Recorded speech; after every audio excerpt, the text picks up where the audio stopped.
చందమామ కథల్లోని బేతాళ కథ చెప్పుకుందాం. విసుగు చెందని విక్రమార్కుడు చెట్టు వద్దకు వెళ్ళి శవాన్ని దించి భుజాన వేసుకుని మళ్ళీ శ్మశానంకేసి నడవసాగాడు. అప్పుడు శవంలోని బేతాళుడు, రాజా, ఊసుపోకకు ఒక చిన్న కథ చెబుతాను విను అంటూ ఈ విధంగా చెప్పాడు.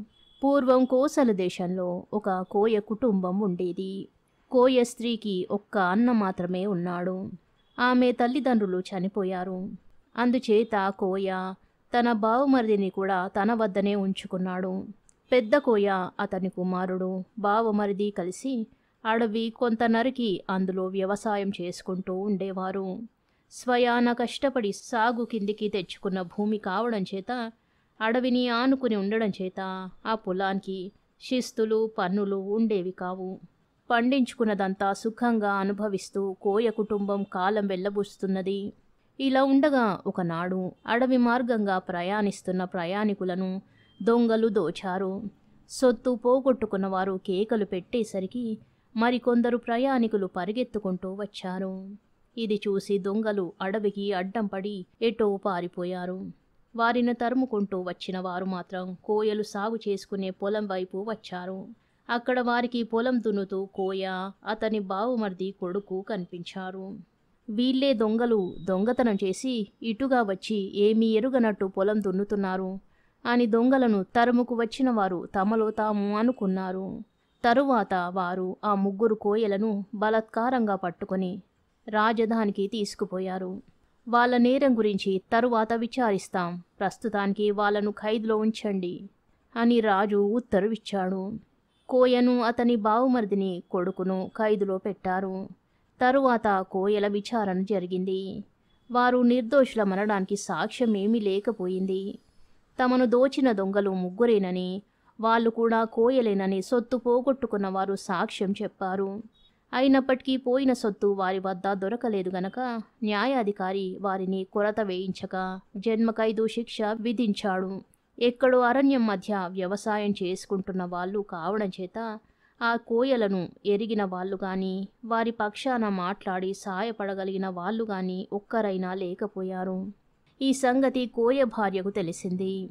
ఆమె వెంటనే బయలుదేరి రాజధాని చేరి రాజగృహం వద్దకు వెళ్ళి, బాబు, రక్షించండి, కాపాడండి అని ఎలుగెత్తి కేకలు పెట్టసాగింది. ఆ అరిచే మనిషి ఎవరో, ఎందుకు అరుస్తున్నదో కనుక్కురమ్మని రాజు తన భటులను పంపాడు. వారు వచ్చి కోయ భార్యను, ఎందుకు గొంతు చించుకొని అరుస్తున్నావు అని అడిగారు. అయ్యా, రాజుగారు కొంచెమైనా ముందు వెనక ఆలోచించకుండా ఏ పాపము ఎరుగని నా వాళ్ళను తెచ్చి ఖైదులో ఉంచారు. ఒక్క ఆడదాన్ని, నా గతి ఏం కావాలి అని అడిగింది. భటులు తిరిగి వచ్చి రాజుతో కోయ భార్య అన్న మాటలు చెప్పారు. అది విని రాజు, ఆ మనిషికి కొంత ధనమిచ్చి అక్కడి నుంచి పంపివేయండి అన్నాడు. భటులు కొంత ధనం తీసుకుపోయి కోయ భార్యకు ఇవ్వబోయారు. కానీ ఆమె ఆ ధనాన్ని తీసుకోలేదు. భటులు వెళ్ళి ఈ సంగతి చెప్పేసరికి రాజు ఆమెను పిలిపించాడు. కోయ భార్య వచ్చి రాజుగారికి నమస్కారం చేసి నిలబడింది. డబ్బు తీసుకోమంటే వద్దన్నావట, నీకేం కావాలి అని రాజు ఆమెను అడిగాడు. మహారాజా, ఒక్కసారిగా నాకున్న భర్తను, కొడుకును, అన్నను కూడా పట్టుకుని ఖైదులో పెట్టి నన్ను ఒంటరిదాన్ని చేశారు. ఇంట్లో మగదిక్కులేదు అన్నది కోయ భార్య దీనంగా. రాజు ఉదారుడు, ముగ్గురిని వదలాలంటే సాధ్యం కాదు. వారిలో ఎవరినైనా ఒకరిని కోరుకో, ఈ క్షణమే వదిలేస్తాను అన్నాడాయన. అయితే నా అన్నను వదిలేయండి అన్నది కోయ భార్య. ఈ మాట విని రాజు చాలా ముచ్చటపడ్డాడు. భటులను పిలిచి కోయను, కొడుకును, బావమరిదిని కూడా వదలవలసిందిగా ఆజ్ఞాపించాడు. బేతాళుడు ఈ విధంగా కథ ముగించి, రాజా, నాకొక సందేహం. కోయ భార్య తన భర్తను విడిపించమని కోరక, కొడుకును విడిపించమని కోరక, అన్నను విడిపించమని ఎందుకు కోరింది? భర్త మీద, కొడుకు మీద ప్రేమ లేకనా? ఆ ఇద్దరిలో ఏ ఒక్కరిపైన పక్షపాతం చూపలేకనా? అది అలా ఉండగా ఒక్కరినే వదిలేస్తానన్న రాజు ముగ్గురిని ఎందుకు వదిలేశాడు? కోయ భార్య కోరిన కోరిక రాజుకెందుకు సంతోషం కలిగించింది? తాను ఇస్తానన్నదే చాలునని పెద్దగా కోరక తక్కువగానే కోరిందనా?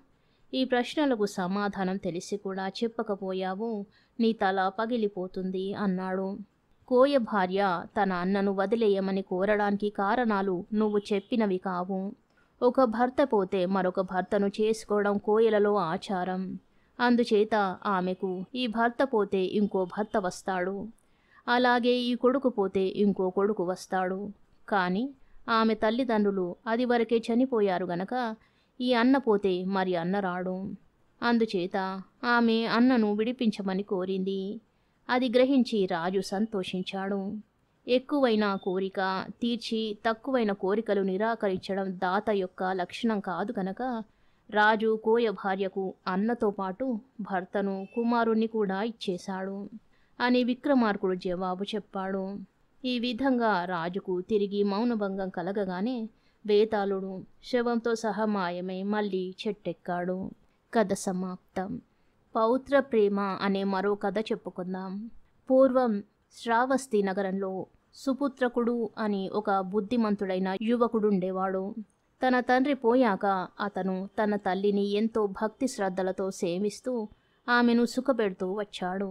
అతని కాలమంతా తల్లి సేవలోనే గడిచిపోతుండడం వల్ల అతను ఏ ఉద్యోగము చేయలేదు. ఇది చూసి తల్లి, నాయనా, ఇంటికైనా మగవాడవు, నాకు అహోరాత్రాలు సేవ చేస్తుంటే ఎట్లా జరుగుతుంది? పెళ్లి చేసుకో, నా ఉపచారాలు నీ భార్య చేస్తుంది, నువ్వేదైనా పని చూసుకోవచ్చు అన్నది. తల్లి మాట కాదనలేక అతను పెళ్లి చేసుకున్నాడు. అతని భార్య చాలా చక్కనిది. అతను ఆమెను ఎంతో ప్రేమగా చూడసాగాడు. అతని భార్య తన భర్తకు తల్లి మీద కూడా ప్రేమ ఉన్నట్టు తెలుసుకున్నది. ఒక వంక తల్లి మీద ఇంత ప్రేమ ఉండి కూడా నా భర్త నన్నింతగా ప్రేమిస్తున్నాడు కదా, ఈ తల్లి లేకపోతే ఇంకా ఎంత ప్రేమిస్తాడో అనుకొని ఆమె తల్లి కొడుకుల మధ్య వైషమ్యాలు పెట్టడానికి నిశ్చయించింది. భర్తతో అత్తగారి మీద చాడీలు చెప్పింది. మీ అమ్మకు నేనంటే ఏమీ పడదు, మీతో చెబితే నొచ్చుకుంటారని దాచిపెడుతున్నాను, ప్రతిదానికి తప్పులెన్నుతుంది, భోజనం వేడిగా పెడితే వేడిగా పెట్టానంటుంది, చల్లగా పెడితే చల్లగా పెట్టానంటుంది, కాళ్ళు మెల్లిగా ఒత్తితే గట్టిగా ఒత్తమంటుంది, గట్టిగా ఒత్తితే చంపుతున్నావంటుంది, ఎంత ప్రయత్నించి కూడా ఆవిడ్ని మెప్పించలేకపోతున్నాను అని భర్త దగ్గర కంటతడి పెట్టుకున్నది. సుపుత్రకుడు తన భార్య మాటలు నమ్మాడు. తాను తన భార్య సుఖంగా ఉండడం చూసి ఓచలేని తనం చేత ముసలిది ఈ విధంగా తన భార్యను రాచి రంపాన పెడుతున్నదని అతనికి తోచింది. అందుచేత అతను ఒకనాడు తల్లితో, అమ్మా, నీకిక్కడ సుఖంగా లేనట్టున్నది, మరెక్కడికైనా నీ ఇష్టం వచ్చిన చోటుకు వెళ్ళి ఉంటావా ఏమిటి అని అడిగాడు. కోడలు చేసిన మోసం గ్రహించి, అలాగే పోతాను నాయనా అంటూ ముసలావిడ ఆ గ్రామంలోనే బంధువుల ఇంటికి పోయి ఆ ఇంట్లో చాకిరీ చేస్తూ వాళ్ళు పెట్టినది తింటూ సుఖానికి దూరమై కాలం వెళ్ళబుచ్చసాగింది. అత్తగారు ఇంటి నుంచి వెళ్ళిపోయిన కొంతకాలానికి కోడలు గర్భవతి అయి 9 నెలలు మోసి ఒక మగ పిల్లవాణ్ణి కన్నది. మా అత్తగారు ఎటువంటి మనిషి అనుకోవాలి, ఆవిడ ఉన్నంతకాలము నాకు కడుపు గడ్డలు లేవు, ఆవిడ వెళ్ళగానే పండంటి పిల్లవాడు కలిగాడు అని ఆమె అమ్మలక్కలతో అన్నది. ఈ మాటలు కొందరు నమ్మారు. మరికొందరు తంపుల మారి వాళ్ళు ముసలావిడ వద్దకు వెళ్ళి, చూసావా మీ కోడలు ఏమంటున్నదో, నువ్వు అక్కడ ఉన్నన్నాళ్ళు నీ కోడలికి పిల్లలే కలగలేదుట, నువ్వు వెళ్ళిపోవడం చేత పిల్లవాణ్ణి కన్నదట అని చెప్పారు. ముసలావిడకు ఈ మాట వినగానే మండిపోయింది. ఇంకేముంది, ధర్మమే చచ్చింది, దానికి దినవారాలు పెడతాను అంటూ ఆవిడ ఇన్ని నీళ్లు బియ్యము నువ్వులు కట్టుకుని శ్మశానానికి వెళ్ళింది. అక్కడ పొయ్యి చేసి పిడతలో బియ్యం పోసి వండనారంభించింది. ఆ సమయానికి అటుగా ఒక మునీశ్వరుడు వెళుతూ ముసలిదాన్ని చూసి, ఏం తల్లి, ఎవరు పోయారు, ఎందుకు ఈ శ్మశానంలో వంట చేస్తున్నావు అని అడిగాడు. నీకు తెలీదా నాయనా, ధర్మం చచ్చింది, అందుకని దానికింత పిండం వేస్తున్నాను అన్నది ముసలావిడ. ధర్మం చావడమేమిటి, ఎవరన్నారు నీతో అని అడిగాడు మునీశ్వరుడు. ఎవరనాలి నాయనా, అధర్మం విజృంభించడం లేదు, నా మీద నానా మాటలు చెప్పి నన్ను ఇంట్లో నుంచి వెళ్ళగొట్టింది కాక నా కోడలు పండంటి పిల్లవాణ్ణి కన్నదిగా, ధర్మం చావలా అన్నది ముసలావిడ కోపంగా.